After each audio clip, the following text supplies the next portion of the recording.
कल एकादशी है। कल क्या है? एकादशी। और कौन सी एकादशी है?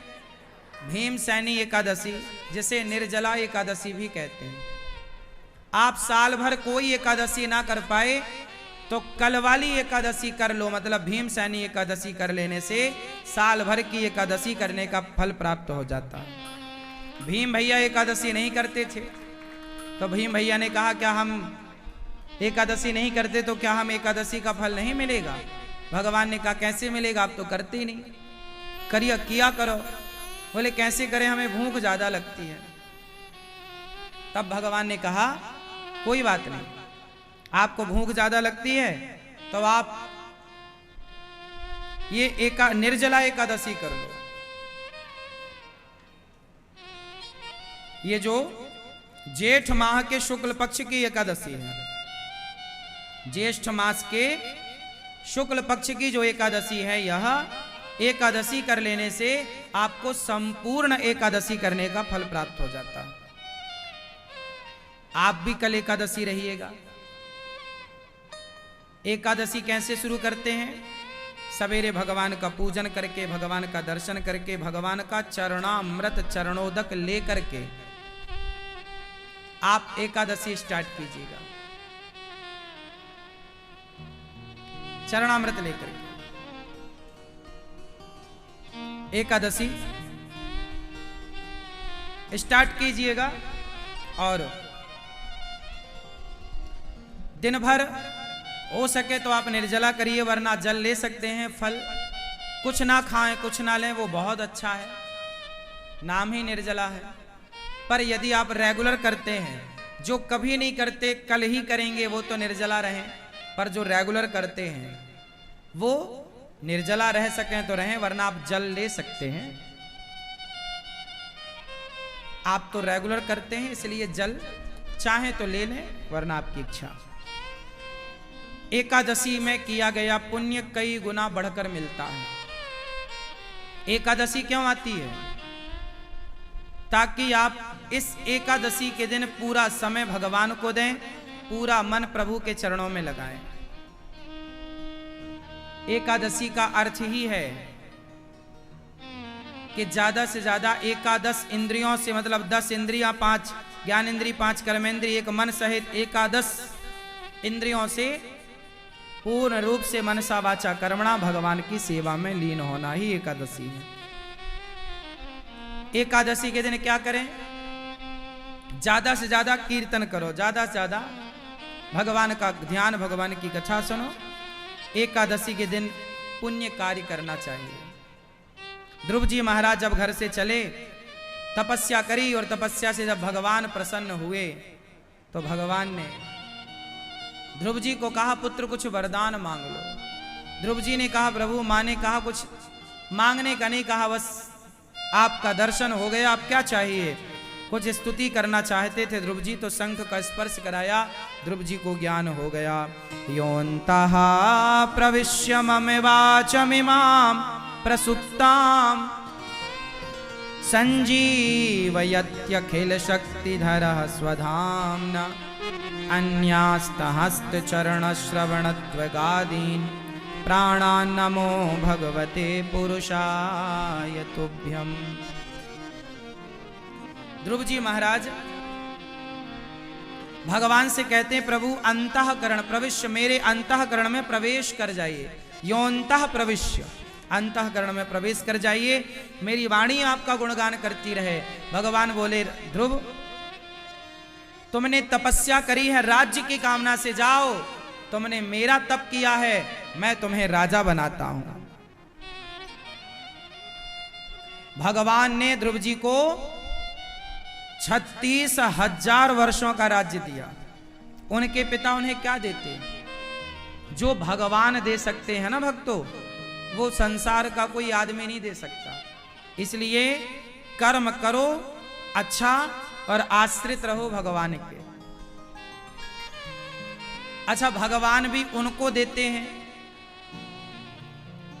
जो ऐसी विचारधारा के होते हैं। कैसी?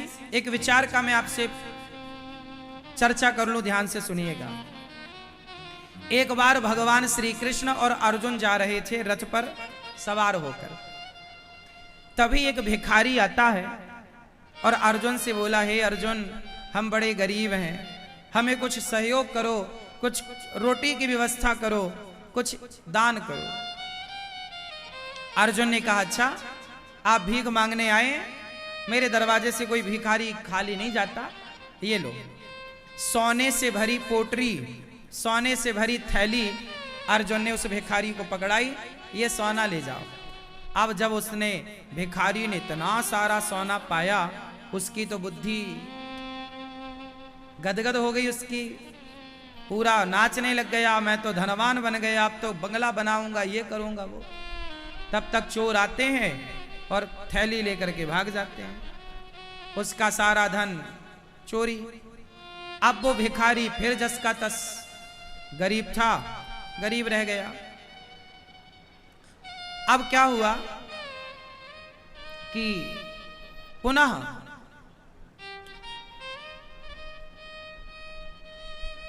वो भिखारी अर्जुन के पास गया, हे अर्जुन, वो जो सोना आपने दिया चोरी हो गया, कुछ और दो। अर्जुन ने दया करी और उसे बेशकीमती बहुत अनमोल मणि प्रदान की। अब वो भिखारी मणि लेकर बड़ा प्रसन्न हुआ, मैं अब बंगला बनाऊंगा अपने लिए, ये वो करूंगा, सपना देखने लग गया।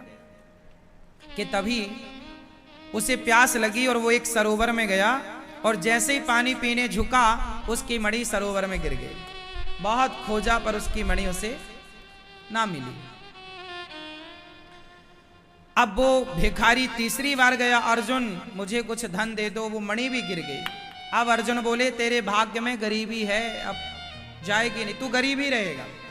मैंने 2 बार तुझे बहुत कुछ दिया पर तेरे हाथ टिका नहीं तेरे पास। बहुत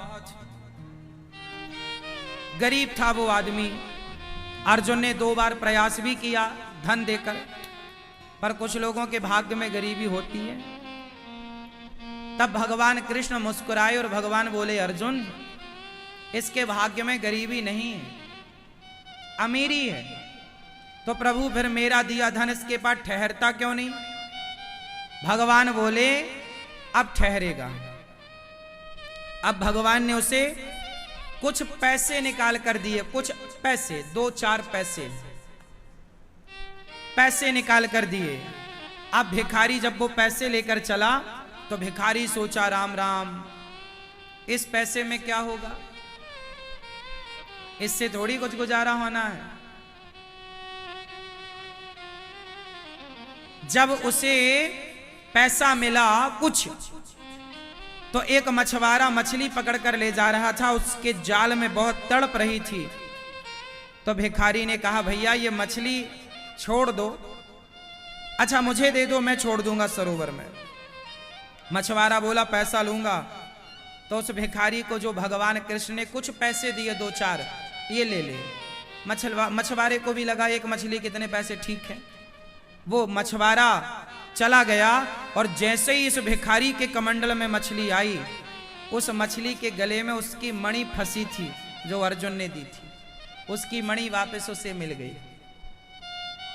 वो चिल्ला पड़ा प्रसन्न, मिल गई मिल गई। चोर वहां जंगल में बैठे, उनको लगा कि लगता हमारी खबर इसको मिल गई। तो जो सोना चुराया चोरों ने वापस कर दिया, भाई साहब ये अपना सोना तुम रखो, राजा से शिकायत मत करना। उस भिखारी का सारा खोया हुआ धन वापस आ गया।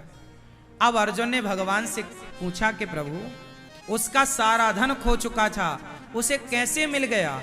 तब भगवान कृष्ण बोले, अर्जुन जब उसे तुमने सोना दिया और मणि दी तो उसने अपने बारे में सोचा कि मैं अपना घर बंगला बनाऊंगा, लेकिन जब मैंने उसे पैसा दिया तो उसने तड़पती हुई मछली के बारे में सोचा। और जो दूसरों के बारे में सोचता है मैं उसे धन धान्य से भर देता हूं, उसका खोया हुआ धन उसे लौटा देता हूं, उसकी गरीबी सदा सदा के लिए मिटा देता हूं। जो दूसरों के लिए सोचता है, करते हुए हम अपने जीवन को मंगलमय बना रहे हैं, आनंदित हो रहे हैं भगवान की कथाओं को और चरित्र को सुनकर।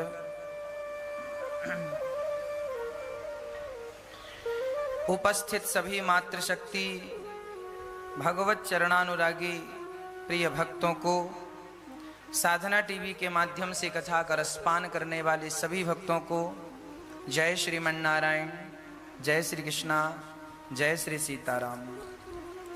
आप सभी बड़भागी हैं कि भगवान की इस पावन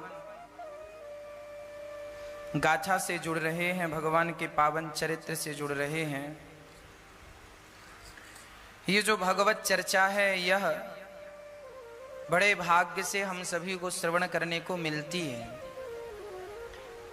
इस कथा में जो अपने आप को जोड़ता है, सम्मिलित करता है, किसी भी प्रकार से प्रत्यक्ष या अप्रत्यक्ष, टीवी के माध्यम से ही सही, यूट्यूब के माध्यम से ही सही, जब अपने आप को भगवान से जोड़ते हैं तो भगवान की कृपा दृष्टि हम पर जरूर होती है। इस कथा में यजमान बन के श्री संतोष देवी जी, दीपक जी हरियाणा से और साथ में श्री बापूलाल राजपूत जाट जी, तिनौनिया हसनपुर सीहोर से, आप बड़े भाव से, बड़ी श्रद्धा से राम कथा का रसपान करते हुए अपने जीवन को, अपने परिवार को पावन करते हुए मंगलमयी कथा का रसपान कर रहे हैं। प्रिय भक्तों, भगवान श्री राम की पावन कथा में कल आपने सुना कि भरत जी राम जी के चरण पादुका लेकर के गए। चरण पादुका को राम जी ने, भरत जी ने कहां रखा? सिंहासन पर। इसका अर्थ क्या है कि सिंहासन पर तो राम जी हों और सिंहासन पर राम जी को बिठाकर हम जो भी काम करें, इस भाव से कि ये काम हमारा नहीं, ये काम राम जी का है। जब हम इस विश्वास से काम करेंगे तो निश्चित हमारा कल्याण होगा। आज व्यक्ति थोड़ी सी उपलब्धि प्राप्त कर लेता है, थोड़ा सा यश प्राप्त कर लेता है, तो वह अहंकार में डूब जाता है। थोड़ी सी, रामचरितमानस में लिखा है, क्षुद्र नदी जल भरी तोराई, अर्थात छोटी छोटी नदियों में थोड़ा सा पानी गिर जाता है ना तो बाढ़ आ जाती है, जबकि कितना भी पानी बरस जाए पर समुद्र में बाढ़ नहीं आती। छोटी छोटी नदियां जो होती हैं ना, थोड़ा सा पानी पा करके उफनने लग जाती हैं, अपनी मर्यादाओं को भूल जाती हैं। गर्मी में सूखी पड़ी थी और जरा सा पानी गिरा तो बाढ़ आ गई। छोटे छोटे लोग ऐसे होते हैं, थोड़ा सा धन पाया, थोड़ी सी प्रतिष्ठा पाई तो अहंकार में घूमने लगे।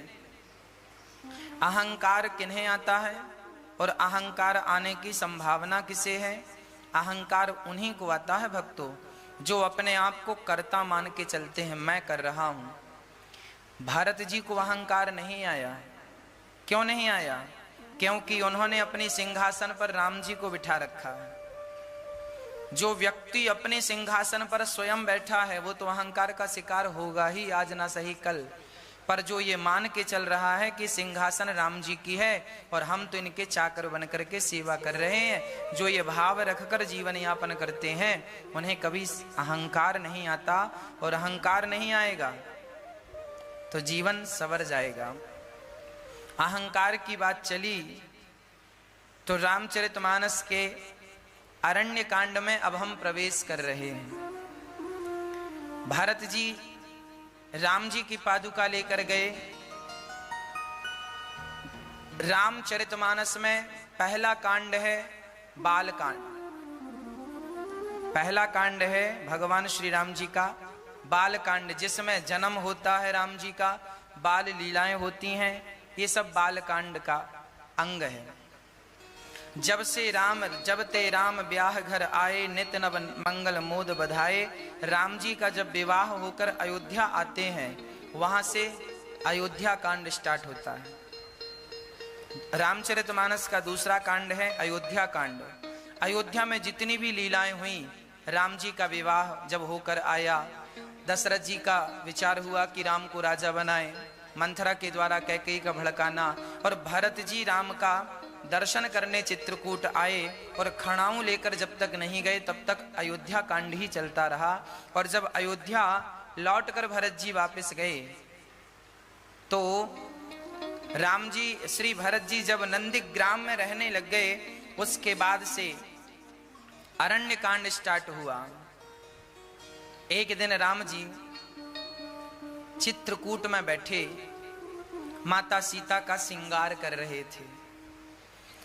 राम जी माता सीता के बालों में अपने हाथ से जंगल के पुष्प तोड़कर लाते हैं और राम जी अपने हाथ से पुष्पों की एक माला बनाते हैं और सीता माँ के बालों में चोटी के बीच में वो पुष्पों का हार राम जी बालों में लगाते हैं। अर्थात राम जी आज फूलों से माता सीता का श्रृंगार कर रहे हैं।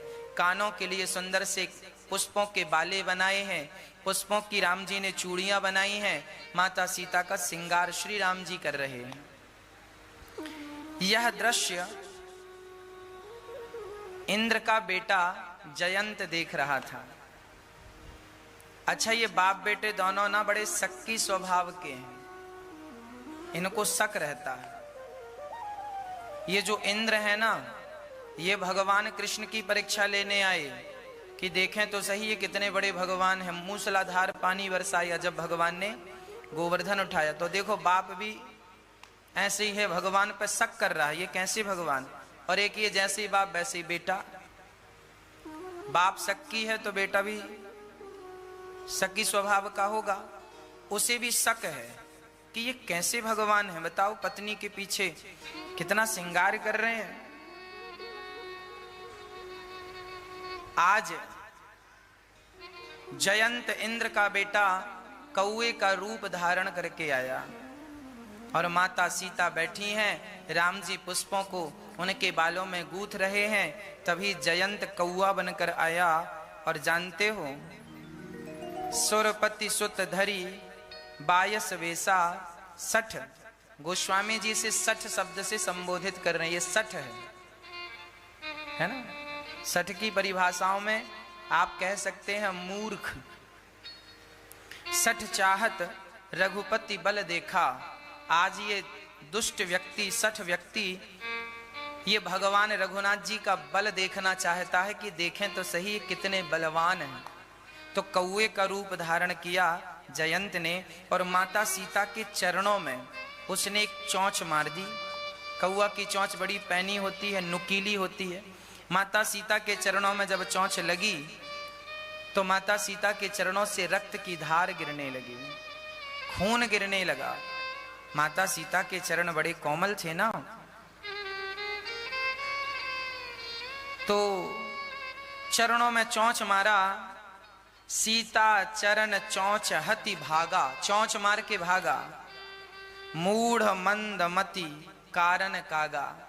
गोस्वामी जी लिख रहे हैं भगवान की परीक्षा लेने के विचार से उसने ये धृष्टता की। जब माता सीता के चरणों में से रक्त निकला और रक्त निकल के वो रक्त भी, देखिए माता सीता का अनुराग, कि माता सीता का के चरणों से जब रक्त निकला तो वो रक्त भी रघुनाथ जी की तरफ भागा। मतलब माता सीता का रोम रोम केवल राम राम जपता है, तो रघुनाथ जी के ओर वो रक्त भागा। तो राम जी के पांव के पास वो रक्त आया।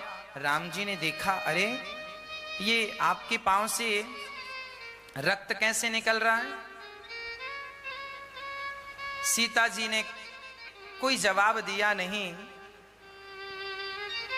रघुनाथ जी तो अत्यंत कृपालु हैं, अति कृपालु रघुनायक, सदा दीन पर नेह, तासन आई कीन छलू, मूरख अवगुण गेह। वैसे तो भगवान बड़े दयालु हैं, पर उसने माता सीता के चरणों में चोंच मारी है। अब तो वहां एक तिनका पड़ा था, तिनके का धनुष बनाया राम जी ने और तिनके का ही एक बाण बनाया इतना सा और जयंत के पीछे यूं छोड़ दिया। वह बाण ब्रह्मास्त्र बन गया और वो भागा जयंत को मारने के लिए। अब जयंत ने पलट कर देखा तो ब्रह्मास्त्र आ रहा था और ऐसा ब्रह्मास्त्र जिसे भगवान राम ने छोड़ा है अब उससे रक्षा कौन करे। जयंत दौड़ा दौड़ा पिताजी के पास गया, इंद्र के पास। पिताजी बचाओ। क्या हुआ? बोले मैंने माता सीता के चरणों में चोंच मारी है और ये बाण लगता है रघुनाथ जी ने छोड़ा है। इंद्र बोले यहां से तुरंत निकल जा, रघुनाथ जी से पंगा लिया है, मैं रक्षा नहीं कर सकता, नहीं मेरी सिंहासन भी नष्ट हो जाएगी, तू चला जा यहां से। बेटा तो दूसरा हो जाएगा, सिंहासन दूसरी बार थोड़ी मिलेगी, चल भाग यहां से। और किसी से पंगा लिया होता तो मैं तेरे पक्ष में झगड़ा करता, पर तू राम जी से पंगा लिया, चल निकल जा। पिता ने घर से निकाल दिया, निकल। ब्रह्मा जी के पास गया, ब्रह्मा जी ने कहा बाहर बाहर, अंदर आने की जरूरत नहीं, बाहर बाहर। शंकर जी के पास गया, सबने बाहर का रास्ता दिखाया। अरे पंगा भी तुमने किससे लिया है? यदि भगवान का अपराध किया होता ना तो भगवान तुम्हें क्षमा कर देते, पर भगवान का अपराध नहीं किया। भगवान के सीता माँ कौन है? भक्त हैं, भक्ति स्वरूपा है। भगवान का अपराध कोई कर दे तो भगवान उसे क्षमा कर देते हैं, पर भगवान के भक्त का कोई अपराध कर दे तो भगवान उसे कभी क्षमा नहीं करते। जयंत यहां से वहां जब भागा तब नारद देखा बिकल जयंता, लागे दया कामल चित संता। नारद जी ने देखा कि ये जयंत पूरी दुनिया में यहां से वहां भाग रहा है। तब संत हृदय था। नारद जी तो दयालु हैं, संत हैं, और संत वैसे भी स्वभाव से दयावान होते हैं। नारद जी को बड़ा दर्द हुआ, दया आई, बुलाया, ए जयंत यहाँ आओ। क्या हुआ बेटा, तू क्यों यहाँ से वहां भाग रहा है? नारद जी बचा लो मुझे, मैंने अपराध कर दिया है, माता सीता के चरणों में चोंच मारी और रघुनाथ जी का मैं बल देखना चाहता था, ये बाण मेरे पीछे लग गया है, प्रभु मुझे बचा लो। तब नारद जी ने कहा एक ही उपाय है, तू बच सकता है। तो बोली कहाँ जाऊं? पिताजी के पास गया तो उन्होंने बाहर कर दिया, ब्रह्मा जी के पास गया उन्होंने बाहर कर दिया, शंकर जी अब कहाँ जाऊं? बोले तूने अपराध किससे किया है? बोले सीता जी का। तो एक काम कर, वो माँ है, और माँ ही एक ऐसी है इस दुनिया में, बेटे के लाख अपराध हो जाएं और यदि बेटा दौड़कर माँ की शरण में आ जाए, माँ गलती हो गई मुझे माफ कर दो, दुनिया माफ भले ना करे पर माँ अपने बच्चों को माफ कर देती है। तो माँ के अपराध को तुमने किया है, जाओ जिस माँ का तुमने अपराध किया है वही माँ तुम्हें बचाएगी, वही माँ रक्षा करेगी। जयंत तुरंत जयंत सीता माँ के चरणों में आया, माँ मेरी रक्षा कीजिए, माँ रक्षा कीजिए। जयंत को देखकर माता सीता विकल हो गई, दुखी हो गई। बेटा क्या हुआ? माँ मैं आपकी शरण में हूँ, अपराध हो गया, मैंने आपके चरणों में चोंच मारी और राम जी ने बाण छोड़ दिया, ये बाण मुझे जला देगा, मैं मर जाऊंगा।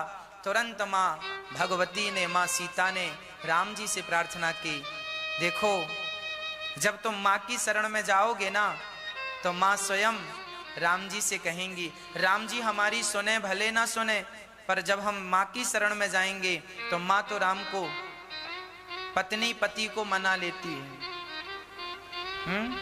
पत्नी पति को मना लेती है। तो पत्नी अर्थात माता सीता ने पति अर्थात राम जी को मना लिया और कह दिया कि ये अपराधी है, माना कि पर ये शरण में आया है, और शरणागत कहूं जे तजहि हित अनहित अनुमान, तेनर पावर पापमय तिनहि बिलोकत हानि। ये आपने ही कहा है। शरण में आए हुए को कभी मारना नहीं चाहिए, कितना भी बड़ा अपराधी हो शरण में आ जाए उसे क्षमा जरूर कर देना चाहिए। कोई कितना भी बड़ा अपराधी हो, यदि तुम्हारे सामने आकर सॉरी कहता है, क्षमा मांगता है, तो जरूर आपका धर्म होता है कि आप उसे उसके अपराध को भूल जाएं, माफ कर दें। गलतियां सबसे होती हैं पर आप अपराध माफ कर देंगे। यदि आपने उसका अपराध माफ नहीं किया तो फिर आप भी अपराधी हो जाएंगे। इसीलिए कोई आपकी शरण में आ जाए और कहे कि मुझे क्षमा कर दो, मैंने अपराध किया है, हमारे भारत में यह व्यवस्था है, आतंकवादी भले उसने हजारों लोगों को मारा हो, पर वो आतंकवादी यदि दोनों हाथ उठा के अपने आप को सरेंडर कर दे और कहे कि मुझे क्षमा कर दो, मैं अपराधी हूँ, मैंने अपराध किया है, मैं अपने आप को समर्पित करता हूँ, तो हमारे देश का जवानों से गोली नहीं मारता, जेल में डालता है, दंड देता है, पर प्राण दंड नहीं देता। शरण में आए हुए को जीवन दान देना यही हमारा धर्म है, और यही माता सीता कह रही हैं। तब राम जी को भी दया आई मां भगवती के कहने से, और उसे छोड़ दिया गया, छोड़ दिया राम जी ने, कोई बात नहीं, जा। इसीलिए कहा करता हूं कि कभी भगवान की परीक्षा लेने की कोशिश ना करना। भगवान की परीक्षा लेना चाहा जयंत ने, परिणाम त्रिलोक में कोई बचाने वाला नहीं मिला। जब भगवान से कोई पंगा लेता है ना, तो फिर उसकी रक्षा करने वाला इस सृष्टि में कोई नहीं है। बताओ भला भगवान से कौन तुम्हें बचाएगा और हमें बचाएगा। इसीलिए सदा भगवत शरण में हमें रहना चाहिए। अब वहां से अब राम जी का ना चित्रकूट में मन नहीं लग रहा है, चित्रकूट से आगे जाने का मन है राम जी का। आगे क्यों जाना चाहते हैं? इसलिए कि अब वो चित्रकूट में जहां जहां देखते हैं ना, उन्हें भरत ही भरत दिखाई पड़ते हैं। यहाँ भरत बैठा था, यहाँ गुरुजी बैठे थे, यहाँ माँ बैठी थी, अब तो भरत ही भरत दिखाई पड़ रहे हैं। अब राम जी चित्रकूट से आगे नासिक की ओर, पंचवटी की ओर चल रहे हैं। चित्रकूट आज कहाँ है पता है आपको? मध्य प्रदेश और उत्तर प्रदेश के सेंटर में चित्रकूट। रीवा, सतना, रीवा से पहले यूपी की तरफ, उत्तर प्रदेश की तरफ कामतानाथ जी की परिक्रमा दोनों प्रदेशों से होकर गुजरती है, मध्य प्रदेश और उत्तर प्रदेश। हाँ? उत्तर प्रदेश और मध्य प्रदेश से होकर के गुजरती है कामतानाथ जी की परिक्रमा। ये चित्रकूट धाम वही पावन धाम है जहां राम जी विराजे थे। अब राम जी यहां से होते हुए मध्य प्रदेश के रीवा के पास से होते हुए अब राम जी जा रहे हैं नासिक, पंचवटी। रास्ते में कहां कहां से गुजर रहे हैं राम जी? छत्तीसगढ़ होते हुए राम जी आगे चल रहे हैं। अब राम जी जैसे ही आगे चले तो सबसे पहले पास में ही चित्रकूट के पास ही अत्रि जी का आश्रम था। अब राम जी आगे क्यों जा रहे हैं? क्योंकि आगे नहीं जाएंगे तो संतों का दर्शन कैसे होगा। अत्रि जी का आश्रम था। ये वही अत्रि जी हैं जिनकी पत्नी का नाम अनसुईया है। अनसुईया माँ अत्रि जी के साथ प्रेम पूर्वक जंगल में रहती हैं और प्रेम पूर्वक पातिव्रत धर्म का निर्वहन करती हैं। राम जी चले तो चलते चलते राम जी पहुंच गए अत्रि जी के आश्रम में। अत्रि जी ने भगवान को प्रणाम किया। करत दंडवत मुनि उरलाए, प्रेम वारिदौ जन अनवाए। देखे राम छवि नयन जुड़ाने। राम की छवि देखकर अत्रि जी के नयन जुड़ाने। लोग गांव में बात कहते हैं छाती जुड़ा गई। भाषा जानते हैं? नहीं जानते। कलेजे को ठंडक पड़ गई, ऐसा बोलते हैं ना। पड़ गई तुम्हारे कलेजे को ठंडक। उसी को सामान्य गांव की भाषा में गोस्वामी जी यहाँ उस भाषा का प्रयोग कर रहे हैं। देखे राम छवि नयन जुड़ाने। राम की छवि देखकर नयनों में थोड़ी सी ठंडक आई। जुड़ाने मतलब ठंडक आई। ये गांव की भाषा में ये शब्द आज भी प्रयोग होते हैं। ये उसी तरफ की भाषा है, रीवा सतना, वो मध्य प्रदेश का आधा बेल्ट इसी भाषा का प्रयोग करते हैं वहां। तो देखे राम छवि नयन जुड़ाने, सादर निज आश्रम तब आने।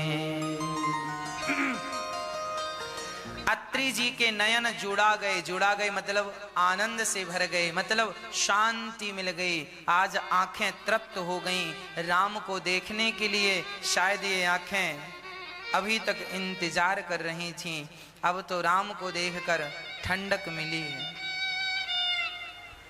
हाथ जोड़कर श्री अत्रि जी प्रार्थना कर रहे हैं। नमामि भक्तवत्सलं कृपालुशील कौमिलं, भजामि ते पदाम्बुजम् अकामिनां स्वधामदं। निधामश्याम सुन्दरं भवाम्बुनाथ मन्दरं, प्रफुल्लकञ्जलोचनं मदाधिदोषमोचनं, प्रलम्बबाहुविक्रमं प्रभुप्रमेय वैभवं, निषङ्गचापसायकं धरं त्रिलोक्यनायकं, दिनेशवंशमण्डनं महेशचापखण्डनं, मुनीन्द्रसन्तरञ्जनं सुरारिवृन्दभञ्जनं, मनोजवैरिवन्दितं अजादिदेवसेवितं, विशुद्धबोधविग्रहं समस्तदोषापहं, नमामि इन्द्रापति सुखाकरं सतां गते, भजे सशक्तिसानुजं सचीपते प्रियानुजं, त्वदङ्घ्रिमूलये नरा भजन्ति हीनमत्सरा, पतन्ति नो भवार्णवे वितर्कवेचि सङ्कुले, विविक्तवासिनः सदा भजन्ति मुक्तये मुदा, निरस्य इन्द्रियाधिकं प्रयान्ति ते गतिं स्वकं, त्वमेकरं प्रभुं निरीहमीश्वरं विभुं, जगद्गुरुं च शाश्वतं तुरीयमेव केवलं, भजामि भाववल्लभं योगिनां सुदुर्लभं, स्वभक्तकल्पपादपं समं सुवेद्यमन्वहम्, अनूपरूपभूपतिं नतोऽहमुर्विजापतिं, प्रसीद मे नमामि ते पदाम्बभक्तिदेहि मे, पठन्ति ये स्तवम् इदं नरादरेण ते पदं, व्रजन्ति नात्र संशयं त्वदीयभक्तिसंयुता। विनते कर सिरनाय सिरो, विनते कर मुनिनाय सिरो, कह कर जोर बहोरे, चरण सरोरुह नाथ जने, कबहु तजै मति मोर। हाथ जोड़कर स्तुति की श्री अत्रि जी ने और कहा कि मैं सदा आपका चिंतन करता रहूं, हे नाथ मैं आपको कभी भूलूं नहीं। यही इसका अर्थ है, हे नाथ मैं आपको कभी भूलूं नहीं, सदा मेरी बुद्धि आपका स्मरण करती रहे। यहाँ अत्रि जी के संग बैठ गए राम जी, पुरुषों के संग पुरुष, और सीता माता चली गई अनसुईया जी के पास। अच्छा, अनसुईया कौन है? इस सृष्टि की सबसे बड़ी पतिव्रता नारियों में यदि किसी का नाम है सुनहरे अक्षरों में तो वो माता अनसुईया है। अनसुईया के पद गहि सीता, मिली बहुर सुशील बिनीता। श्री सीता माँ अनसुईया जी के चरणों में जाकर प्रणाम करती हैं और हाथ जोड़कर कहती हैं, माँ मेरा मार्गदर्शन करें। माता अनसुईया को सीता माता को अनसुईया जी ने सुंदर से वस्त्र आभूषण पहनाए, ऐसी साड़ी दी अनुसुईया माँ ने। आपको पता है लंका में लगभग माता सीता 11.5 महीने रहीं, पर 11.5 महीने में माता सीता की जो साड़ी थी वह एक ही साड़ी थी। एक साड़ी में 11.5 महीने निकाल दिया माता सीता ने। वो साड़ी कोई सामान्य साड़ी नहीं थी। जो साड़ी माता सीता पहनी थी उस समय वो अनुसुईया माँ की दी हुई साड़ी थी, और वो ऐसी साड़ी थी कि कभी पुरानी नहीं होती थी, कभी फटती नहीं थी, और वह साड़ी कभी अशुद्ध नहीं होती थी। ऐसा गुण था। देखिए तपस्वियों के सामान अद्भुत होते हैं, है ना। तो ये माँ अनुसुईया के दिए हुए वस्त्र आभूषण सुंदर श्रृंगार कर दिया अनुसुईया जी ने, और सामने बिठाकर माता अनुसुईया को सबसे बड़ा श्रृंगार दिया।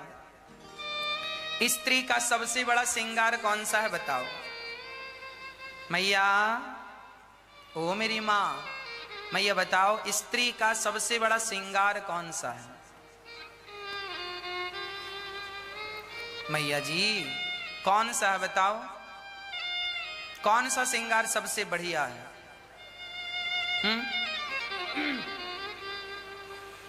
स्त्री जात का सबसे बड़ा श्रृंगार है पातिव्रत श्रृंगार।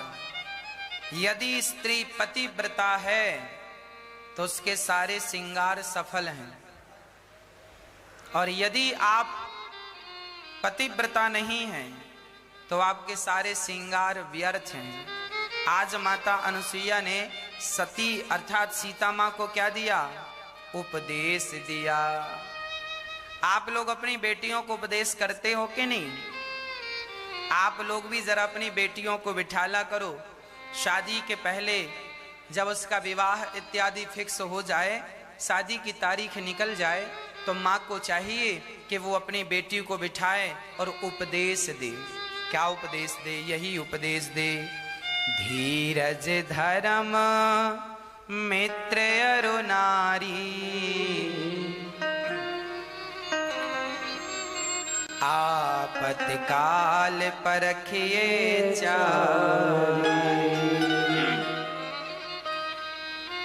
माता अनुसुईया ने कहा कि स्त्री को धीरज धर्म मित्र और नारी, इन चारों को विपत्ति के समय में परखा जाता है। हम कितने धैर्यवान हैं ये कब पता चलेगा? जब हम पर विपत्ति आएगी। विपत्ति ही इंसान की सबसे बड़ी पहचान होती है कि व्यक्ति कैसा, अच्छा या बुरा। ये पहचान विपत्ति के समय में ही तो होती है।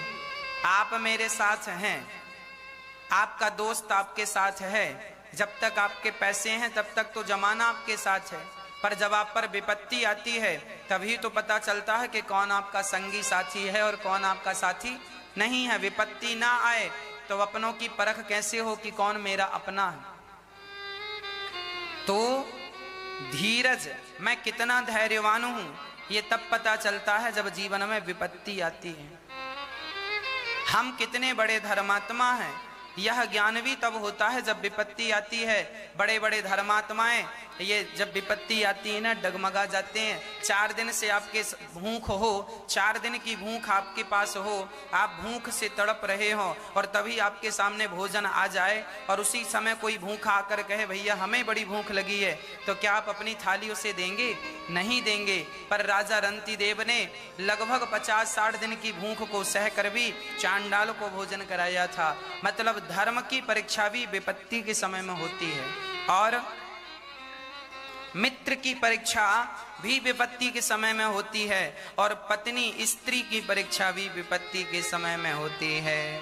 बहुत सारी स्त्रियां ऐसी होती हैं कि पति पर संकट आता है तो छोड़कर चली जाती हैं, और बहुत सारी स्त्रियां ऐसी होती हैं कि पति के संकट आने पर अपने आप को पति के हवाले कर देती हैं। अर्थात मैं आपके साथ बिल्कुल खड़ी हूं, कंधे से कंधा मिलाकर आप और हम दोनों आगे चलें। अपने पति के दुख में अपने आप को मिला देना, अपने आप को जोड़ देना, यही पत्नी का धर्म है। पति के दुख में उसका त्याग कर दे, ऐसी नारी ठीक नहीं है।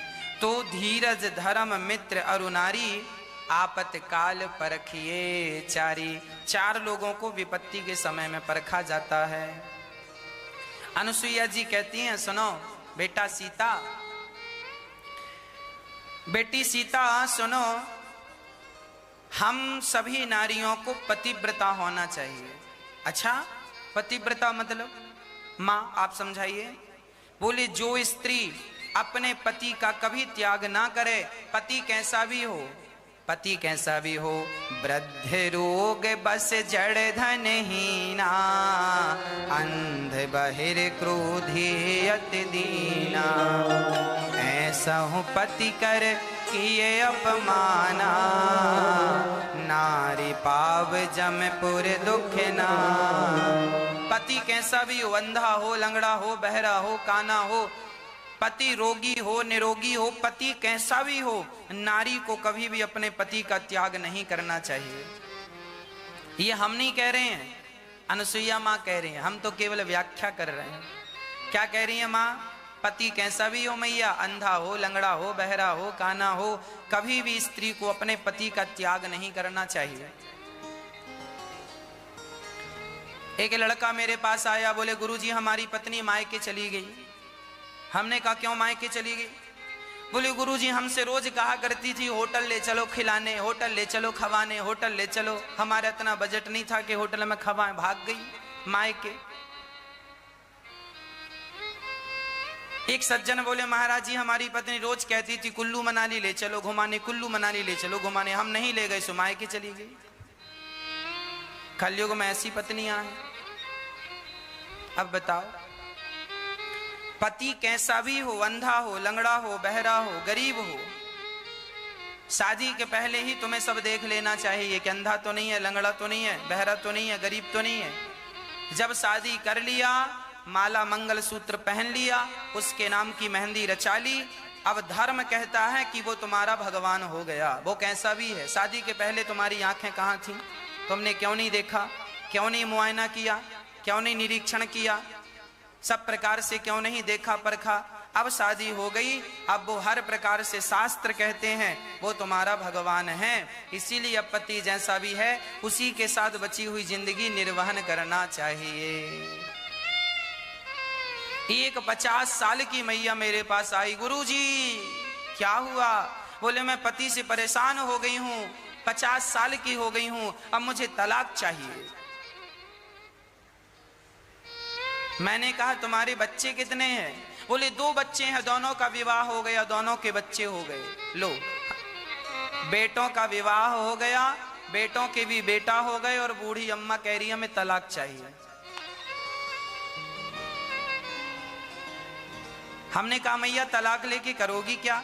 अरे बोले उस आदमी ने जीवन में कभी सुख नहीं दिया, सारी जिंदगी तंग किया, परेशान किया, परेशान हो गई हैं हम उससे, अब तलाक लेना चाहती हैं।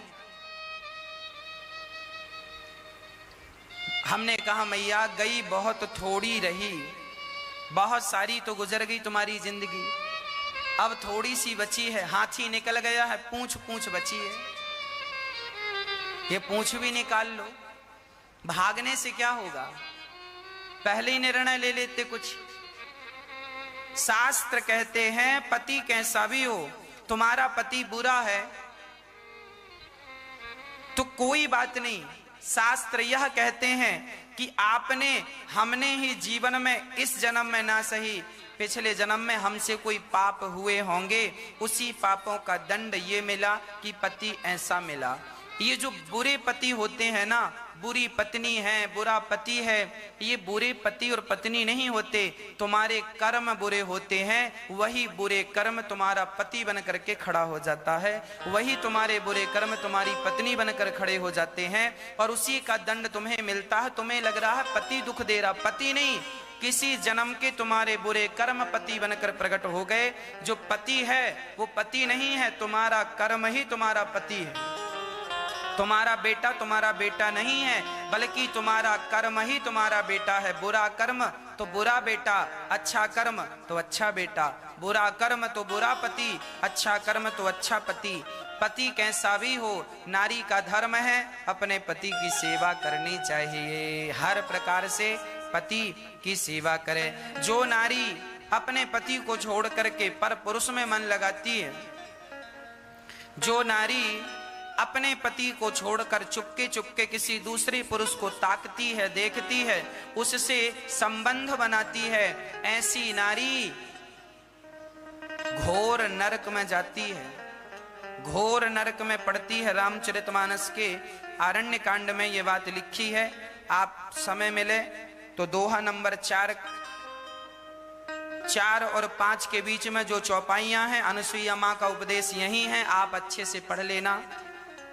ये अनुसुईया माँ कह रही है, एक पतिव्रता नारी कह रही है। इसीलिए आप समझ लीजिएगा, यदि स्त्री अपने पति को छोड़कर किसी पर पुरुष से संबंध रखती है, वह घोर नरक जाती है और कई जन्मों तक उसे बड़ा दंड मिलता है। इसीलिए नारी पतिव्रता। देखो क्या लिखा है, पतिवंचक पर पतिरति कराई, रौरव नरक कल्प सत पराई। जो नारी अपने पति को छोड़ करके पर पुरुष से संबंध रखती है, ऐसी नारी रौरव नरक में पड़ती है। और कितने दिन तक रहती है? बोले कल्प सत, 100 कल्प। 100 कल्प जानते हैं कितना बड़ा होता? एक कल्प में 1000 बार सतयुग त्रेता द्वापर कलयुग बीत जाते हैं। कलयुग की आयु कितनी है? 4,32,000 वर्ष। ऐसे सतयुग त्रेता द्वापर कलयुग, सतयुग त्रेता द्वापर कलयुग, ऐसे 1000 बार जब 4 युग बीत जाते हैं तब एक कल्प होता है। और ऐसा इसमें गिनती है 100 कल्प। 100 कल्प तक वह नारी घोर नरक में रहती है जो अपने पति को छोड़ करके पर पुरुष से संबंध रखती है। और यही स्थिति पुरुषों के लिए भी है। यदि पुरुष अपनी पत्नी को छोड़कर पराई स्त्री से संबंध रखता है तो वह भी 100 कल्प तक नरक में ही वास करता है। स्त्री और पुरुष दोनों के लिए सेम सेम है। इसीलिए नारी भी अपने पति के साथ प्रसन्न रहे और पुरुष भी अपनी पत्नी के साथ ही प्रसन्न रहे। आप अपने चरित्र को डिगाइए मत, आप अपने चरित्र को गिराइए मत, अर्थात चरित्रवान बनिए। आपके चरित्र की ही पूजा होती है, आपका सम्मान नहीं, आपके चरित्र का ही सम्मान होता है। व्यक्ति कितना भी सुंदर रूप और रंग का हो, पर चरित्रहीन हो तो कौन देखता है? पर चरित्रवान हो तो आदमी पूजा करता है, भले उसका रूप रंग कैसा भी हो। चरित्र की पूजा है। आपका कैरेक्टर गया तो फिर आपकी चमड़ी बचा के क्या करोगे, है ना? इसीलिए चरित्र अति आवश्यक है। पतिव्रता नारी ही सबसे श्रेष्ठ नारी होती है। इसीलिए हम कहा करते हैं, बिन परमेश्वर सूना मंदिर, बिंदिया बिना लीलार सूना, पति बिना संसार।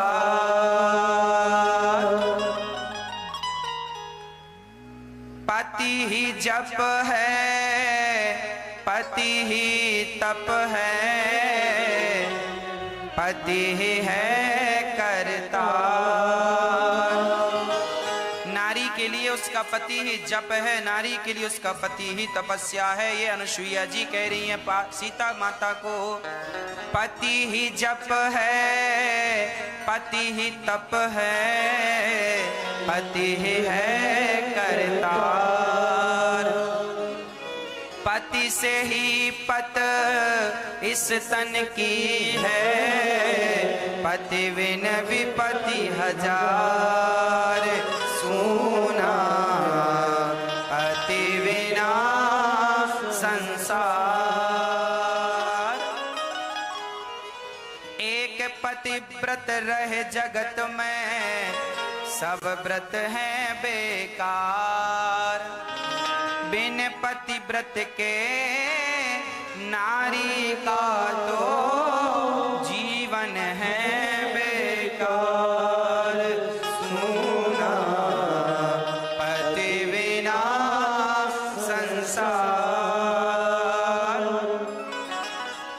नारी का एक ही धर्म है, केवल पति से प्रेम करे और पराये पुरुष को या तो अपने पिता की दृष्टि से देखे, या तो अपने भाई की दृष्टि से देखे, या तो अपने पुत्र की दृष्टि से देखे। देखो हमारे शास्त्र आपके लिए कितने। अच्छा ये बताओ, जो आज की हमारी बहनें हैं, मॉडल जमाने की जो हमारी बहनें हैं, आपसे मेरा सवाल है, बताइए, यदि हमारे शास्त्र कह रहे हैं कि आप चरित्रवान रहें अपने जीवन में, तो क्या शास्त्रों की ये बात गलत है? क्या आपके लिए गलत कह रहे हैं?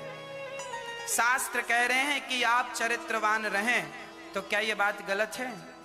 क्या आपका भविष्य इसमें खतरे में आ जाएगा? और आज के फिल्मी लोग, जिसको आप सुपर डुपर स्टार मानते हैं, बड़े बड़े हीरो हीरोइन, ये लोग आपको क्या बताते हैं?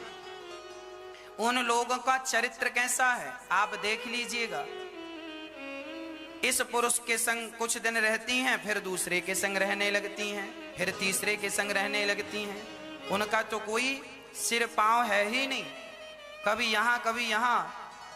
तो आज की हमारी बहनें, सामान्य घर की बहनें, संस्कारी लड़कियां जब टीवी देखती हैं और पिक्चर देखती हैं और देखती हैं ये हीरोइन इसके संग भी रही, इसके संग भी रही, तो वो सोचती है कि जब ये पढ़ी लिखी और ये यहाँ पे जाकर नाम शोहरत पाकर ऐसा कर सकती हैं, तो वो सोचती है मैं भी ऐसा करूं।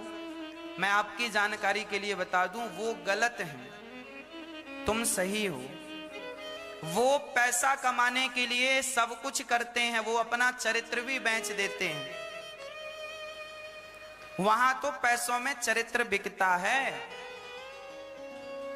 हाँ, जो फिल्म बनाने, फिल्मी दुनिया है जो हमारे भारत में, जहां पिक्चरें बनती हैं, करोड़ों हजारों करोड़ों की एक एक पिक्चर बनती है, ये पिक्चर बनाने वाले, अभी आपने सुना नहीं, कुछ दिन पहले एक ऐप आया था, उसके द्वारा लड़कियां अपनी अपनी बात कह रही थी, तो उसके मैंने भूल गया कोई ऐप का नाम, उसके माध्यम से जितनी हीरोइनें थी, अधिकांश हीरोइनों ने हीरो पर आरोप लगाया कि नहीं, किन्होंने मेरे साथ दुराचार किया, मैं शूटिंग करने गई। कौन सा ऐप था? हाँ, मीटू ऐप के माध्यम से हर हीरोइन ने अपनी बात रखी और हीरो पर, बड़े बड़े सुपरस्टारों पर आरोप लगाया कि नहीं, कि इन्होंने मेरे साथ शूटिंग के वक्त इन्होंने मेरे साथ अश्लील हरकत की। बड़े बड़े लोगों का नाम आया, लेकिन जब वो बदनाम होने लगी तो उस ऐप को ही बंद करा दिया। आपको क्या लगता है ऐसी बड़ी हीरोइन हो जाती हैं, ऐसी बड़े हीरो हो जाते हैं? अरे वहां पर चरित्र का सौदा होता है। इसीलिए वो लोग, आप जैसे सभ्य लोगों के, उन लोगों को तो आप अपने घर में झाड़ू पोंछा के लिए भी काम पे नहीं रख सकते, इतना चरित्र से हीन होते हैं। आपके घर की जो काम वाली बाई है ना, वो भी उन हीरो हीरोइनों से करोड़ गुना बेहतर हैं। इसीलिए आप अपना चरित्र बचाएं और देखा देखी के चक्कर में ना पड़ें। मीटू ऐप को क्यों बंद किया गया? क्योंकि बड़े बड़े लोगों की पोल खुलने लग गई, बात दबा दी गई। वो बड़े पावरफुल लोग हैं, पैसे के बल पे बहुत कुछ कर लेते हैं, पैसे के बल पे ही सब काम कर रहे हैं उन लोग। आज समाज को भड़काने का, बरगलाने का काम कौन कर रहा है? अश्लील चित्र कहां से आ रहे हैं? अश्लीलता कौन फैला रहा है? गांव का मजदूर थोड़ी अश्लीलता फैला रहा है। अरे वही पिक्चर बनाने वाले लोग ही तो अश्लील डांस कर रहे हैं। पिक्चरों में ऐसे ऐसे अश्लील चित्र देखने को मिलते हैं, ना के बराबर कपड़े पहन करके नाच रहे हैं। अब बाप अपनी बेटी के संग पिक्चर देखे तो उसे भी लज्जा आती है कि देखो जरा कैसे अश्लील कपड़े पहने हैं। तो क्या ये आज की सभ्य समाज में शोभा देता है? ऐसी पिक्चरों पर तो बैन करा देना चाहिए सरकार को। जो अपने बाप के संग बेटी पिक्चर ना देख सके, ऐसी पिक्चरों पर बैन होना चाहिए कि नहीं? हाँ या ना? अब मुझे आप बताओ, ये लोग जो पिक्चर बना बना के हजारों करोड़ कमाते हैं, ये बताओ कि इन लोगों ने समाज को क्या दिया? क्या दिया समाज को इन्होंने? क्या आज तक किसी हीरो और हीरोइन ने एक ऐसा हॉस्पिटल बनाया जहां सबका निःशुल्क इलाज हो? बनाया हो तो बताओ। क्या आज तक इन्होंने किसी भूखे को रोटी दी, अन्य क्षेत्र चलाया? नहीं चलाया। क्या इनके पास पैसों की कमी है? क्या ये हॉस्पिटल बना करके गरीबों की सेवा निःशुल्क नहीं कर सकते? क्या ये लोग फ्री में लोगों को फुटपाथ पे, क्या बंबई में गरीबी नहीं है? अरे मुंबई में भी फुटपाथ पे लोग सोते हैं। क्या उन फुटपाथ पर रहने वाले लोगों को क्या इन लोगों ने आज तक 2 रोटियां दी? करोड़ों हजारों करोड़ों के बंगलों में रहते हैं ये लोग और पिक्चर बना बना करके हमारे देश की संस्कृति और संस्कार को बिगाड़ते हैं। तुम्हारे हिंदू धर्म में जितना कुछ सनातन धर्म के खिलाफ कर सकते थे ये लोग पिक्चर बना बना के कर रहे हैं। और आप लोग तो बहुत सहनशील हैं। आप लोग कहते हैं वाह ओ माई गॉड पिक्चर बनी, उसमें कह दिया शंकर जी को दूध मत चढ़ाया करो, जो दूध शंकर जी को चढ़ाते हो वो गरीबों में बांटा करो। बात ठीक कही उन लोगों ने, मैं समर्थन करता हूं, पर उन लोगों ने केवल ये बात कही है। क्या पूछा जाए उन लोगों से, क्या तुमने इस बात को अपने जीवन में चरितार्थ किया? क्या खुद ने हजारों करोड़ पिक्चर से कमाया? बताओ गरीबों में कितना बांटा? क्या बांटा इन लोगों ने? अरे भाई, आदमी जब मंदिर में दूध चढ़ाने जाता है ना तो वहां बाहर भिखारी भी होते हैं, तो दूध चढ़ाने वाले लोग ही भिखारियों को भी कुछ कुछ दे देते हैं, है ना? उन्हें पता है भिखारियों को कि यहाँ आने वाला व्यक्ति धार्मिक होता है और वो हमें जरूर कुछ देगा। हम तो ये कहते हैं कि शंकर जी का दूध से अभिषेक भी होना चाहिए और गरीबों की जरूरतें भी पूरी होनी चाहिए। हम तो रोज सवेरे 3000 गरीबों को, 3000 लोगों को रोज पेट भर भोजन देते हैं, बांटते हैं। बिहारी जी बंटवाते हैं। हम केवल कहते नहीं हैं, हम करते हैं। और उन लोग करोड़ों रुपए, हजारों करोड़ पिक्चर बना के खर्च करते हैं और वो करते कुछ नहीं है, केवल कहते हैं। हमारी युवा पीढ़ी को भड़काते हैं, केवल बरगलाते हैं। उनसे पूछो कि उन्होंने कितना खर्च किया।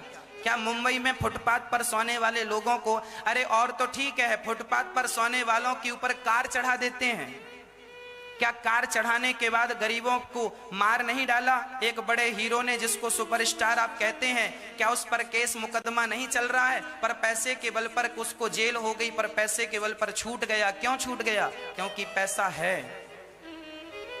यहाँ हम तो गरीबों को सवेरे से लेकर शाम तक अन्न क्षेत्र बांट के भोजन कराते हैं और मुंबई के वो बड़े बड़े हीरो गरीबों के फुटपाथ पे जाकर के कार चढ़ा देते हैं और उस कार से 4-6 गरीब लोग मर जाते हैं। तो तुम तो कार चढ़ा रहे हो गरीबों के ऊपर और तुम हमें गरीबी का पाठ पढ़ा रहे हो कि गरीबों को भोजन दिया करो, उन्हें दूध ना चढ़ाया करो शंकर जी को। जो तुम कार से दबोच करके मार डालने वाले लोग हो, जो जंगल में जाके हिरणों का शिकार करने वाले लोग हो, तुम हमें उपदेश करोगे कि शंकर जी को दूध ना चढ़ाओ और गरीबों में बांटो। अरे हम तो बांट रहे हैं, तुम सीखो। तुम कितना बांट रहे हो? तुम्हारे बाप दादों ने कितना बांटा है? उपदेश करना सरल है मेरी माँ, लाखों करोड़ों पिक्चर बनाकर कमा लेना सरल है, पर जमीन में उतर के ये सारे काम कर लेना कठिन है। इन लोगों से कहो कि कहा ना करें, किया करें। हम कहते नहीं हैं, हम करते हैं। कहने पे यकीन नहीं रखते, हम करने पे यकीन रखते हैं। इसीलिए हजारों माओं की सेवा करने का संकल्प लेते हैं। जब ये बड़े बड़े हीरो और हीरोइन, जब ये अपना पैसा कमा के तिजोरियां भरते हैं और ये आज तक एक हॉस्पिटल बनवाया हो तो बताओ, इन्होंने नहीं बनवाया, पर ये दास अनिरुद्ध का एक सपना है कि हम ऐसा हॉस्पिटल बनाएंगे जहां हर गरीब का इलाज फ्री में होगा और लाखों का ऑपरेशन भी फ्री में होगा। और हम कराते हैं, ऐसा नहीं है कि कराएंगे, अभी भी कराते हैं। हम तो हीरो नहीं हैं, हम तो बड़ा पैसा नहीं कमाते इन लोगों की तरफ हजारों करोड़, पर करने का भाव रखते हैं। हम केवल उपदेश नहीं करते कि हम कहने चले जाएं। हम सनातन धर्म को हम कभी गलत नहीं समझते। सनातन धर्म हमारी नींव है।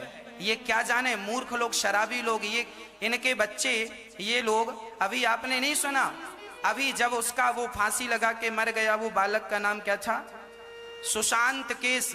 जब सुशांत फांसी लगा के या किसी ने मार डाला या वो अपने से अभी तक खुलासा नहीं हुआ, तो जब सुशांत ने आत्महत्या की तो उसके बाद पता चला कि कितने लोग चरस गांजा पीते हैं। ये तुम्हारी हीरोइन जिनकी तुम डीपी मोबाइल पे लगाए घूमते हो, ये सब गंजेड़ी हैं। हाँ या ना? ये सुपरस्टार जिनकी तुम मोबाइल पे डीपी लगाए घूमते हो, ये सब गंजेड़ी हैं, चरस वाले हैं, इन्हें तुम अपना गुरु बनाए बैठे हो। ये इन लोगों को गुरु बनाओ।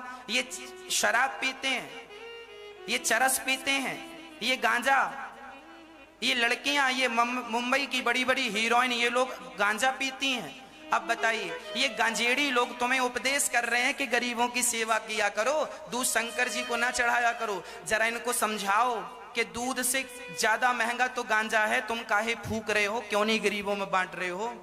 चरस तो दूध से भी महंगी है, क्यों तुम नहीं वो पैसा गरीबों में बांट रहे हो? क्यों तुम चरस पी रहे हो? क्यों तुम गांजा पी रहे हो? कौन समझाए पिक्चर बनाने वालों को? भारत की पीढ़ी को, भारत के युवाओं को बरगलाने का काम कर रहे हैं। हम कह रहे हैं कि पतिव्रता बनना, हम कह रहे हैं हमारी लड़कियों से, हमारी बहन बेटियों से कि बेटा तुम चरित्रवान बनना। हम लड़कों से कहते हैं बेटा तुम चरित्रवान बनना। हम तो चरित्रवान बनाने की शिक्षा दे रहे हैं और उन लोग तो चरित्र से गिराने की शिक्षा दे रहे हैं। कपड़े उतार उतार करके लोग नाच रहे हैं, तो बच्चे क्या सीखेंगे तुम्हारे?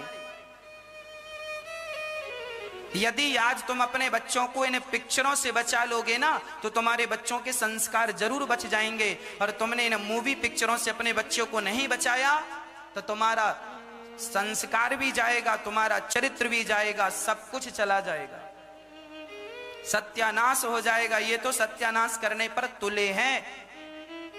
यही इनका काम है, यही इनका काम है। ये उपदेश करने चले हैं। एक का नाम बताओ जो शराब ना पीता हो। सब शराबी हैं, गंजेड़ी हैं, और उपदेश कर रहे हैं शंकर जी को दूध ना चढ़ाया करो। वाह वाह।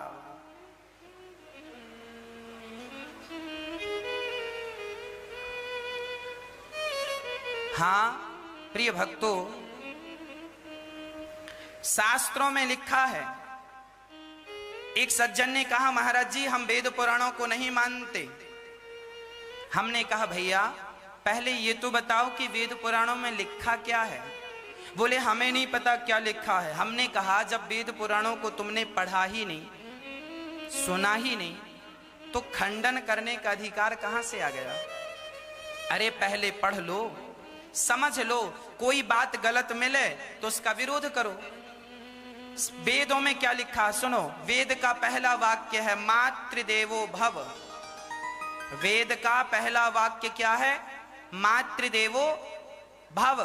वेद कहते हैं कि अपनी मां को भगवान की तरह रखो और भगवान की तरह सेवा करो। वेद कहते हैं पितृदेवो भव, पिता को भगवान की तरह रखो और भगवान की तरह सेवा करो। वेद कहते हैं चरित्रवान बनो। अब बताओ क्या वेद की ये तीनों बात गलत हैं? क्या वेद कह रहे हैं कि मां की सेवा करो, तो क्या ये बात गलत है? हम कह रहे हैं कि मां की सेवा किया करो, हम कह रहे हैं कि पिता की सेवा किया करो, तो क्या ये गलत है? हम कह रहे हैं कि चरित्रवान बना करो, अपने पति के साथ रहा करो, अपनी पत्नी के साथ रहा करो, पर पुरुष को ना देखा करो, पर नारी को ना देखा करो। हम ये समझा रहे हैं, तो क्या ये गलत है? और उन लोग पिक्चर बनाने वाले कभी इस लड़की को परेशान कर रहे हैं, कभी उस लड़की को परेशान, पिक्चर बना बना के। कौन जानता था कि बलात्कार क्या होता है? पिक्चरों में बलात्कार कर करके लोगों को दिखाया ऐसा होता है, अब तुम भी करो। हाँ पिक्चरों में ही तो बताया गया। ऐसे कौन जानता था ये दुष्कर्म क्या होता है? पिक्चरों के माध्यम से सारी चीजें बताई गई, सिखाई गई। हाँ या ना? पिक्चरों के गाने बनते थे पहले, मुझे पीने का शौक नहीं, पीता हूं गम भुलाने को। अब बताओ ये गाने बनाकर क्या चाह रहे हैं ये लोग? एक तो मैं शराब नहीं पीता, पर वो गाने बज रहे हैं सवेरे से शाम तक, मुझे पीने का शौक नहीं, पीता हूं गम भुलाने को। तो जिसको गम है उसको लगता होगा यार हो सकता है कि पीने से शायद गम चला जाए, तो वो भी एक पैक मार लेता है।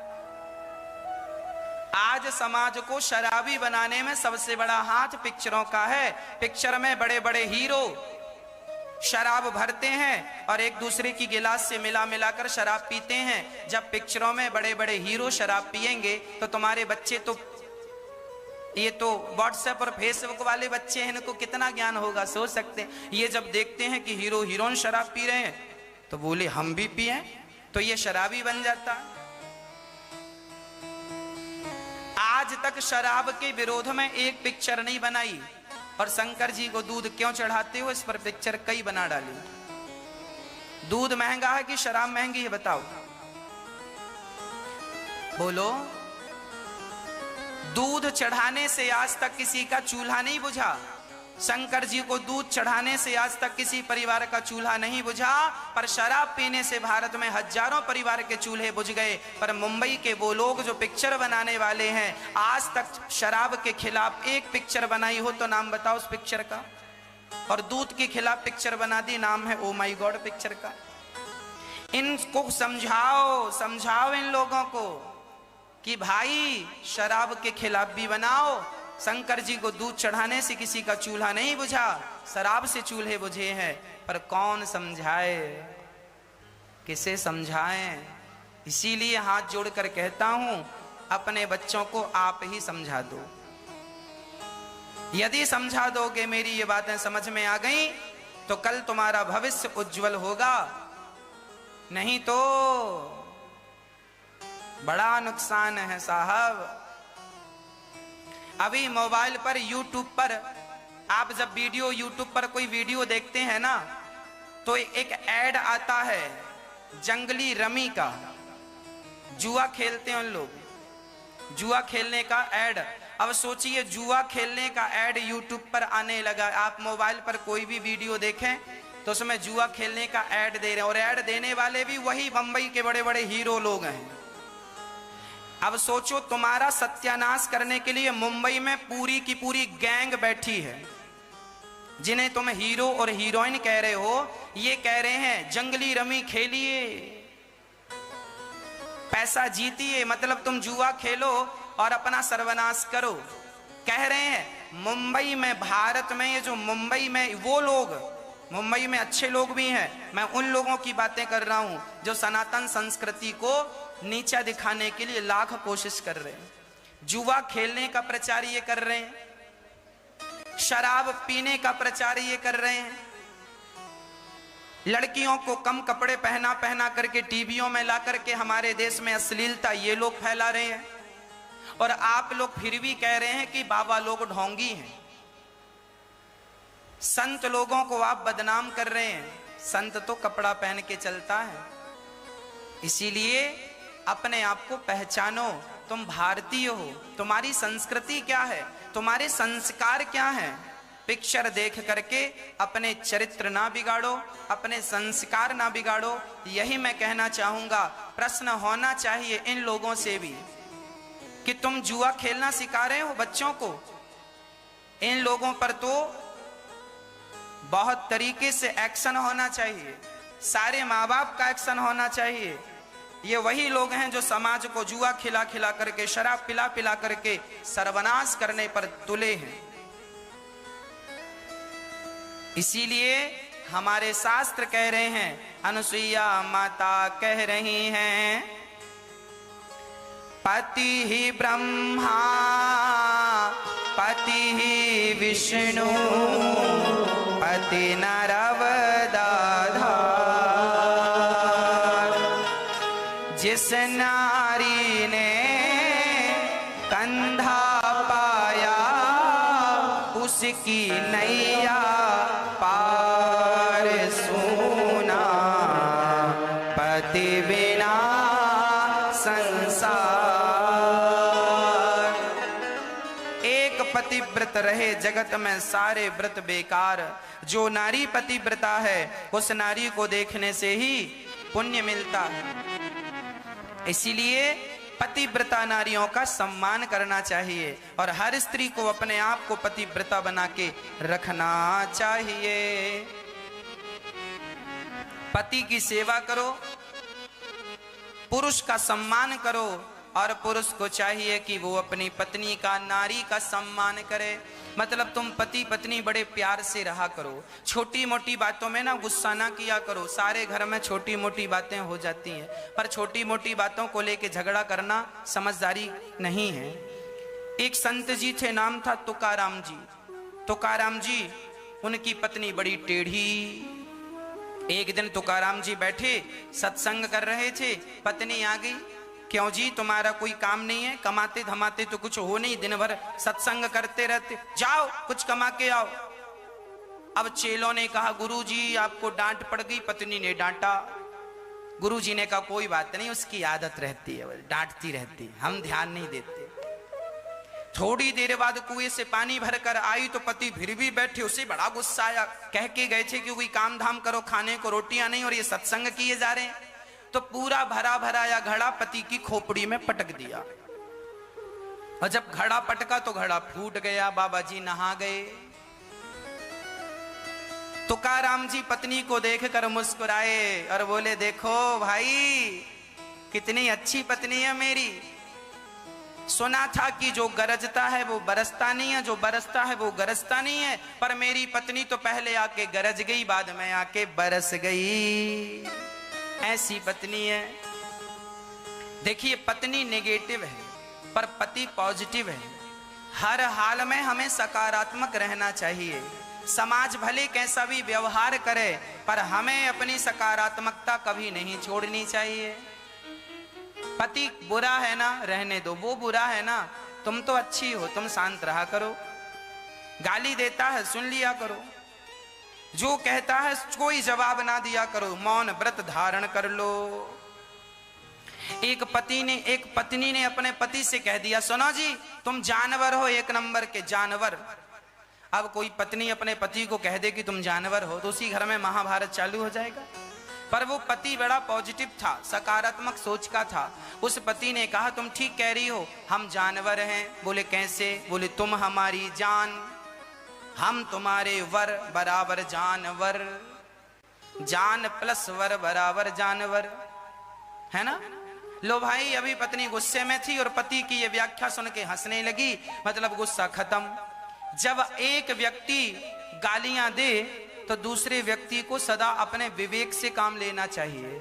ये बात याद रखना चाहिए कि कीचड़ से कभी कीचड़ को साफ नहीं किया जा सकता, कीचड़ को हमेशा साफ जल से ही साफ किया जा सकता है। तुम्हारा पति तुम्हारी तरफ कीचड़ उछाले तो तुम भी उसकी तरफ कीचड़ उछालो, इससे तो कोई समाधान निकलने का रहा नहीं। यदि पति कीचड़ की बाल्टी लेकर खड़ा है तो तुम शुद्ध भाव लेकर खड़े हो जाओ, पवित्र जल लेकर खड़े हो जाओ, पवित्र मन लेकर खड़े हो जाओ। जो कहता है कहने दो, जब उसका गुस्सा ठंडा हो जाए तब प्यार से समझा देना, कह देना जो कहना है। पर गुस्से में आग पर आग डाला जाए तो क्या आग से आग बुझेगी? आग जब बुझेगी तो पानी से बुझेगी, इसीलिए आग को बुझाने के लिए पानी की जरूरत है। पति गुस्से में है, तुम शांत चित्त से खड़े हो जाओ, शांति से खड़े हो जाओ। हाँ, जरूरत है कि आप शांति से खड़े रहें और कोई प्रत्युत्तर ना दें, अपने आप झगड़े समाप्त हो जाएंगे। ये सुनकर श्री माता सीता को पातिव्रत धर्म का उपदेश किया।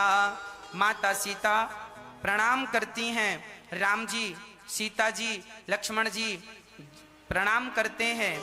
ये माता अनुसुईया इतनी बड़ी पतिव्रता हैं कि एक बार इनके यहाँ ब्रह्मा विष्णु महेश तीनों आए।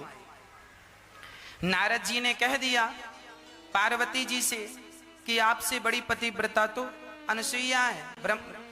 लक्ष्मी जी से कह दिया, सरस्वती जी। अब तीनों ने अपने अपने पतियों से कहा देखो जरा कितनी बड़ी पतिव्रता। तीनों चले अनुसुईया के पास, ब्रह्मा विष्णु महेश। अनुसुईया जी से कहते हैं हमें भिक्षा दो। माता अनुसुईया लेकर आई। बोले ऐसे नहीं, सारे कपड़े उतार दो और फिर भिक्षा दो। अनुसुईया जी समझ गए ये कोई सामान्य नहीं है। माता अनुसुईया ने हाथ में जल लिया और जल लेकर के जो छिड़काव किया, तीनों पुरुष छोटे छोटे बच्चे बन गए। माँ ने पालना डाला और पालने में लिटा रही हैं, दूध पिला रही हैं बड़े भाव से। हाँ, अब माता अनुसुईया ने, अरे माता अनुसुईया ने डाल दियो पालना, झूल रहे तीनों देव बन कर के लालना। हाँ, माता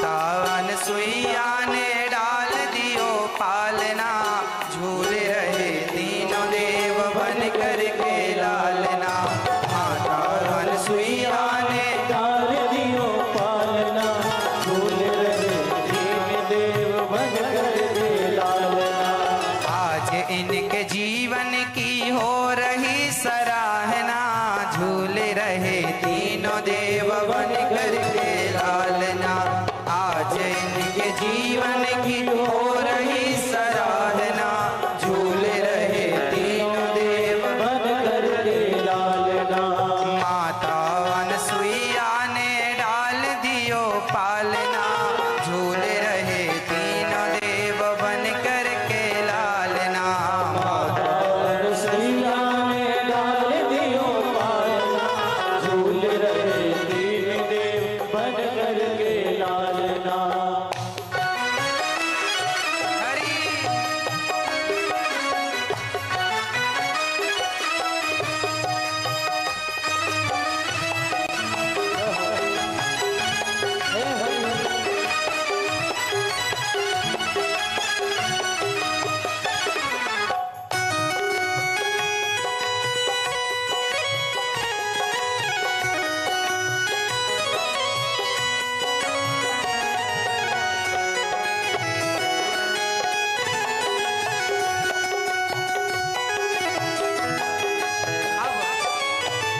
जब तीनों देव छोटे से बच्चे बन गए, गोद में लेती कभी सीने से लगाती,